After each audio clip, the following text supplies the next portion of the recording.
So somebody from the Yamantaka retreat asked me to talk about the four Maras because it said that Yamantaka destroys the four Maras.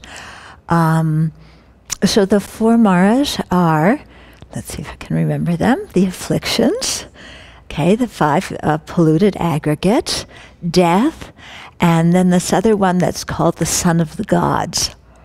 Okay, so there's no formal expansive teaching on the four Maras. They're usually just listed, and then people take the information that they've received from other teachings to understand what they are.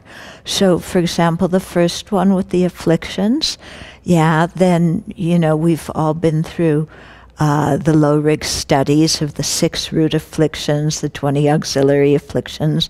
Jeffrey went through us from Precious Garland, the 57 other kinds of auxiliary afflictions. Remember those? Yeah. And so I'm not going to go through them now, but those are definitely...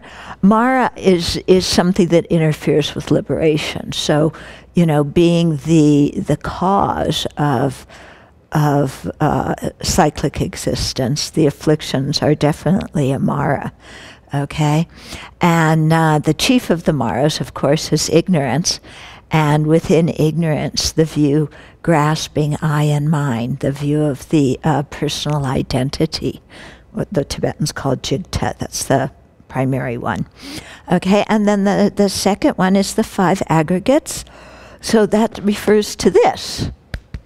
Okay, so, our 5 aggregates, particularly the body, but also, the mental aggregates, are under the influence of karma and afflictions, under the influence of ignorance and the imprints of ignorance. So they're polluted.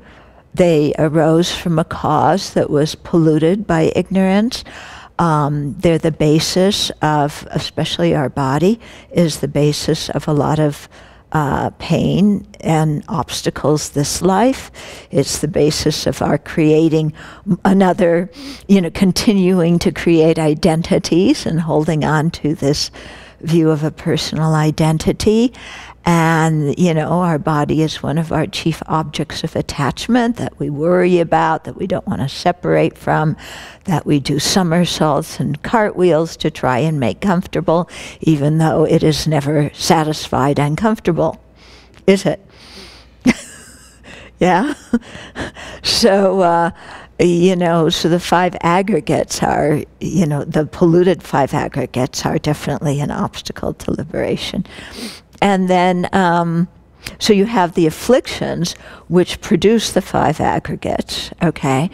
Then once you have the 5 aggregates, especially the body, then what comes is death, okay? So death is one of the Maras. It's an obstacle to attaining liberation in the sense that, right now we have very good circumstances for practice, but we could die at any moment, and our death cuts short the fantastic circumstances that we have at this moment. It becomes an obstacle.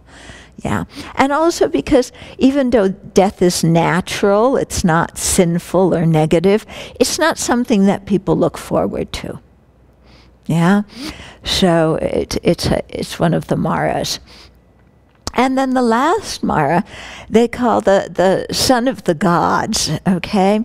And so this has different interpretations. Some people see it as an actual being, like when you, in the Pali Canon, there is this one deity named Mara, and he's in one of the, I forget which it is, one of the desire realm gods, yeah? And so he can create trouble in people's minds. He was the one who created the dancing girls when the Buddha was under the Bodhi tree. He was the one who created the soldiers and their weapons. Okay, so he can create problems for different people. That's kind of an anthropomorphification of the afflictions,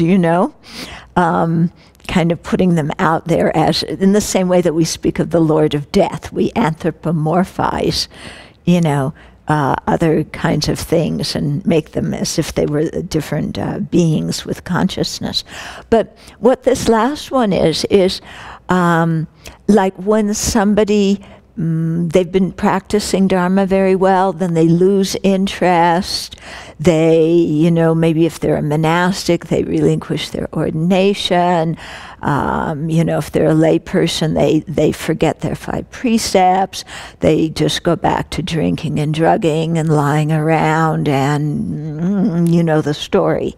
Okay, so that kind, the change in the mind, you know, that happens, so that somebody may be doing really good and then they just kind of backslide. Yeah, that's called the 4th Mara. Okay? So we need to be careful of that one. We need to be careful of all of them, don't we? Okay. So through the practice of Yamantaka, and also Manjushri, of course, you know, then by leading us along the path, and especially the Bodhisattva path, then we reach a stage where we're able to eliminate these 4 maras. Okay, we eliminate the mara of afflictions gradually, you know, as each path or each bodhisattva ground that you go along, you remove a portion of the afflictions, and then at the time of nirvana, you know, when, well, there's different, people say different things about the body of an arhat, yeah, but anyway, after that, you have a mental body, and you know, that becomes a subtle mara in the sense of its obscuring attainment of full awakening, even though you have liberation. Okay, so the gross 4 maras prevent us from liberation, the subtle 4 maras from omniscience. Okay. In the Samyutta Nikaya, in the Pali Canon, the connected discourses, there's a beautiful, 2 beautiful verses said by a bhikkhuni, Bhikkhuni Vajira. Yeah, they often forget to say that it was said by a bhikkhuni, but it's right there.